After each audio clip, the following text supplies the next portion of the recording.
بس میں بیٹھا تھا، بڑی پرانی بات ہے، اور رات کے وقت تھا، 12 ساڑھے 12 کا وقت تھا، وہ آخری ٹائم جاتا تھا. میں ایک چھوٹے سے شہر میں اپنے شہر میں آنا چاہتا تھا، ٹھیک، اور اس وقت سواری تھی ہی وہی، نہ کوئی گاڑی نہ کوئی کار، کچھ بھی نہیں تھی.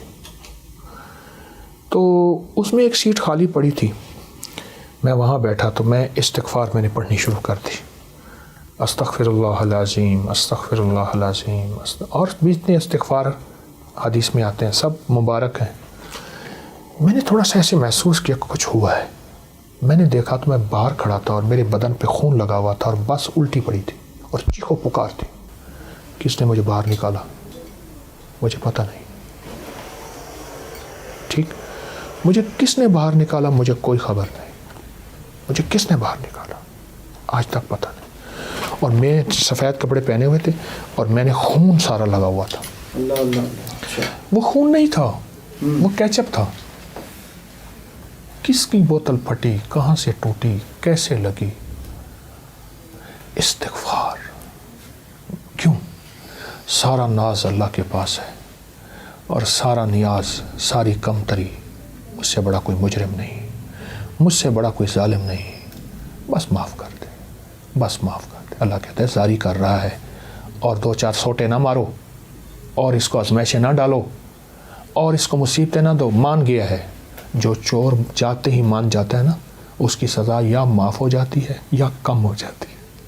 جو کہتا ہے میں چور ہوں معافی دے دے، دیتا ہوں، چوری بھی دیتا ہوں. اور جو نہیں مانتا ساری سزائیں ہوتی اس کے لیے. واہ. اچھا قبلہ، سوشل میڈیا کے اوپر ہم دیکھ رہے ہیں کہ اس وقت بہت زیادہ بات کی جا رہی ہے فکر آخرت کے حوالے سے، اور یہ کہا جا رہا ہے کہ بس 2025 جو ہے یہ ریپ اپ ہو رہا ہے اور واپس دنیا اپنے اختتام کی طرف جا رہی ہے، اور یہ جنگوں کا سال ہے اور بہت ساری چیزیں بتائی جا رہی ہیں. آپ کا اس حوالے سے کیا موقف ہے؟ آپ کیا دیکھتے ہیں 2025 کو، کس طرح دیکھتے ہیں؟ آیت الکرسی میں اللہ پاک جل شانہ نے فرمایا یعلم ما بین ایدیہم وما خلفہم، میں ہی جانتا ہوں جو پہلے ہوگا جو بعد میں ہے اور جو پہلے موجود ہے.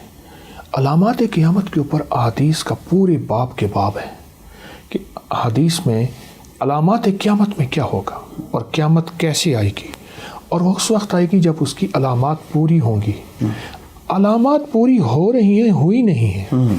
لفظ پہ غور کیجئے، پوری ہو رہی ہیں، ہوئی نہیں. تو اس لیے وقت سے پہلے ہم کیسے کہہ سکتے ہیں؟ ہاں، زندگی میں حادثات، واقعات، یہ اس زندگی کا حصہ ہے. کبھی خزاں، کبھی بہار، کبھی دکھ، کبھی تکلیف، کبھی خوشیاں، کبھی غم، یہ زندگی کا حصہ ہے. لیکن مکمل علامات قیامت کے بارے میں ہم کیسے کہہ سکتے ہیں؟ اچھا قبلہ، جو اس طرح ہم دیکھتے ہیں کہ 786 لکھا ہوا ہے، کہیں 313 لکھا ہوا ہے، کہ یہ جو اعداد ہیں ان کی اہمیت اور اس کے حوالے سے ذرا رہنمائی فرمائیے گا. کائنات تو اعداد کے ساتھ جڑی ہوئی ہے، ہفتے کے 7 دن ہیں. کیوں فرمایا سبحان اللہ تسبیحات فاطمہ، سبحان اللہ 33 بار، الحمدللہ 33 بار، اللہ اکبر 34 بار؟ کیوں؟ اللہ کہتا میرے کعبے کا طواف کرو، کرتے کرتے پاگل ہو جاؤ، جو دیوانہ بے ہوش ہو جائے گا میں اس کو قبول کروں گا. پر میں نہیں، 7 چکر کے بعد ایک طواف ہو، زیادہ کر لیں لیکن وہ دوسرا طواف ہوگا. اس طرح میرا اللہ کہتا ہے جو سارا سال کے روزے رکھے گا میں اس سے زیادہ راضی ہوں گا. اللہ کہتا ہے نہیں، فرض 30 ہے. اللہ میرا کہتا ہے فجر کی جتنی رکعتیں زیادہ پڑھو گے سجدے زیادہ دو گے، نہیں، فجر کی 2 رکعتیں، مغرب کی 3 ہیں. یہ عادات کی دنیا کا نظام ہے اور اسی میں چلے گا. میرے آقا نے فرمایا یہ دعا اتنی دفعہ پڑھو، یہ عمل اتنی دفعہ کرو. قرآن نے اصحاب کہف کے باقاعدہ عادات بیان کیے، وہ اتنے تھے، وہ اتنے تھے، وہ اتنے تھے، ایک کتا تھا ساتھ. یہ نظام عالم میں عادات، علم العادات جو ہیں، پھر علم العادات پہ کئی لوگوں کا اختلاف بھی ہے اور کئی لوگ کہتے ہیں کہ یہ بالکل ٹھیک بھی ہیں. اس کے حوالے سے آپ کی کیا رائے ہے؟ علم العادات ایک حقیقی علم ہے. صحیح. اگر کسی کے پاس علم ہے تو مجھ جیسا بندہ نہ ہو، علم ہے تو علم العادات ایک علم ہے، اس کا انکار کیسے کر سکتے ہیں؟ اچھا، میں نے علم عادات کا علم قرآن سے، حدیث سے یہ تذکرے کیے ہیں، یہ عادات تو ہیں. بالکل صحیح. اچھا آخری ضرور سوال ہے کہ ہر شخص سے کہتا ہے محبوب جو ہے، میرا محبوب میرے پاس آ جائے، اور وہ وظیفہ بھی لینا چاہتا ہے کہ محبوب کا محبوب بن جائے. تو آپ بھی کوئی وظیفہ دے دیں، کوئی کسی کا محبوب اس کو مل جائے تو آپ کو بھی وہ جو ہے نا ہر وقت یاد رکھے. شادیوں کا اختیار ماں باپ کو دے دینا چاہیے. اچھا، یہ ماں باپ کی چاہتوں پہ شادیاں کر دیں، پھر وہ کالا ہو یا گورا ہو، کالی ہو یا گوری ہو، ماں باپ کے ساتھ کیوں؟ میں ایک بات بتاؤں، جن شادیوں کے پیچھے دعائیں نہیں ہوتی، آہیں ہوتی ہیں، نہ پنپتی ہیں، نہ پلتی ہیں، نہ بستی ہیں، نہ آباد ہوتی ہیں، نہ شاد ہوتی ہیں۔ ماں باپ کہتے ہیں بیٹا ٹھیک ہے پھر کر لو، وہ دعائیں نہیں ہوتی، وہ بے بسی کی۔ تو شادیوں تو یہ اختیار تو ماں باپ کے پاس ہو، اور اگر آپ چاہتے ہیں کہ آپ کی شادی ہو اور اس میں زندگی میں خوشحالی ہو، 40 بار صبح شام سورۃ والضحیٰ پڑھیں، 40 دن کرشمے دیکھیں۔ یہ سورۃ والضحیٰ 40 بار صبح شام۔ حج پہ جانے کے لیے آپ کے پاس اسباب نہیں ہے، عمرے پہ جانے کے لیے آپ کے پاس اسباب نہیں ہے، شادیوں میں رکاوٹ ہے آپ کے پاس اسباب نہیں ہے، یہ 40 بار صبح شام سورۃ والضحیٰ بسم اللہ کے ساتھ اول آخر درود پاک گڑ گڑا کے پڑھیں، یقین سے پڑھیں، کمال چیز ہے۔ سر دوسری شادی کے حوالے سے ہر شخص کرنا چاہتا ہے کہ دوسری شادی کی جائے، اور ویسے بھی تحقیق آئی ہے کہ خواتین زیادہ ہیں اور مرد کم ہیں، تو دوسری شادی کے حوالے سے وظیفہ دیں، دوسری کرنا چاہتا ہے، تیسری، اور پہلی تو والدین نے کر دی، اپنی پسند سے بھی کوئی کرنا چاہتا ہے، تو اس کے حوالے سے آپ کی کیا رائے ہے؟ اگر کوئی اپنی پسند سے شادی کرنا بھی چاہتا ہے تو اگر دونوں راضی ہیں تو کوئی حرج نہیں، لیکن پسند کی شادیوں کو میں نے پنپتے نہیں دیکھا۔ گزشتہ 40 سال کا میرا طالبانہ تجربہ ہے، کمزور بھی ہو سکتا ہے، میں اپنی ہر بات پہ دعویٰ نہیں کروں گا، ٹھیک۔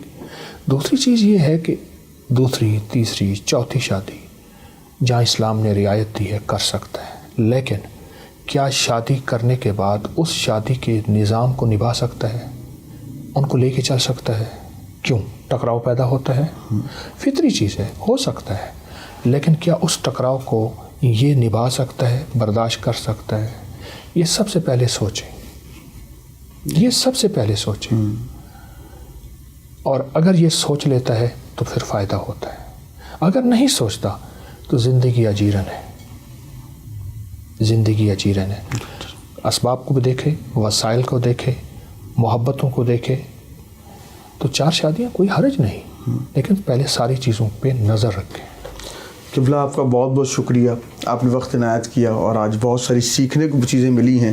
ناظرین کرام، ہم نے کوشش کی کہ جو سوالات آپ کے ذہنوں میں ہیں وہ بھی کیے جائیں، اور وہ تمام مسائل جو آپ کی زندگی میں الجھنیں لے کے آتی ہیں، قبلہ کے آج کے پروگرام سے آپ کی یقیناً آپ کو تشفی بھی ہوئی ہوگی، آپ کی مشکلیں آسان بھی ہوں گی، اور آپ کی زندگی میں نکھار بھی آئے گا، اور جب نکھار آئے گا تو پھر آپ کے چہرے پہ وہ نکھار آئے گا کہ ذکر سبحان اللہ کا اذکار بھی رہے گا۔ آپ نے درود شریف پڑھتے رہنا ہے، نماز پابندی سے ادا کرتے رہنا ہے، تاکہ اللہ اور اس کے رسول سے ہمارا تعلق جڑا رہے۔ انشاءاللہ اگلے پروگرام میں ملاقات ہوگی۔ یار زندہ صحبت باقی، اللہ نے کے بعد۔